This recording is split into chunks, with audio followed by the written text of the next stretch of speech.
Senator Dunian, the time for speaking has expired. Senator Siewert. I stand to make a contribution on this issue. It's an issue that I've been talking about in this chamber on many occasions. In fact, chaired a Senate inquiry which found that, yes, inequality in this country is getting worse. And it distresses me greatly to hear this discussion juvenalised down to the politics of envy. Try telling that to young people who are being locked out of the housing market. That the Hilda survey finds, in fact, if you read the chapter on housing, it's quite distressing when you look at what the impacts the current system is having on young homeowners. I know many young people who think they will never be able to afford to buy a house. In this country, not only are we dealing with growing income inequality, we are also dealing with wealth inequality, and that's an issue that particularly plays out on young people and those people that are trying to address those issues of inequality, are trying to find work and are trying to find accommodation.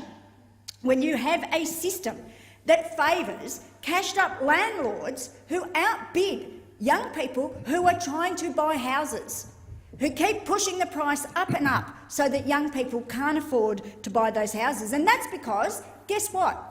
Wealth inequality means that the bulk of the wealth, or a large amount of the wealth, is actually owned by a small proportion of people that then lobby government to set the rules, then lobby government really hard about not changing negative gearing, about not changing capital gains, about not changing issues around trusts, about not wanting to have banking royal commissions. For example, they use that wealth not just to acquire more wealth, making the community more unequal, but they also use it to lobby the government, and you guessed it, then government senators come out here and they say, oh, that's the politics of envy.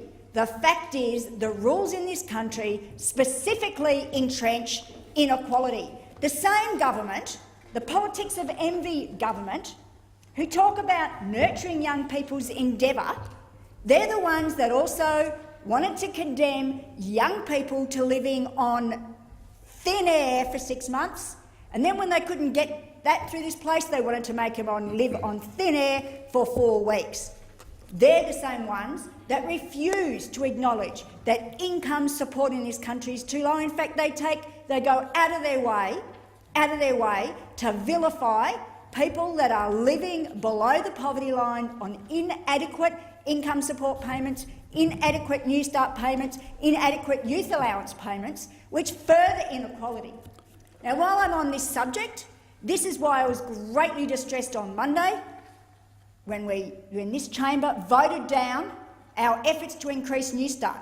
I've been campaigning in this place for over 5 years, longer than that, to increase those base rates of New Start and youth allowance.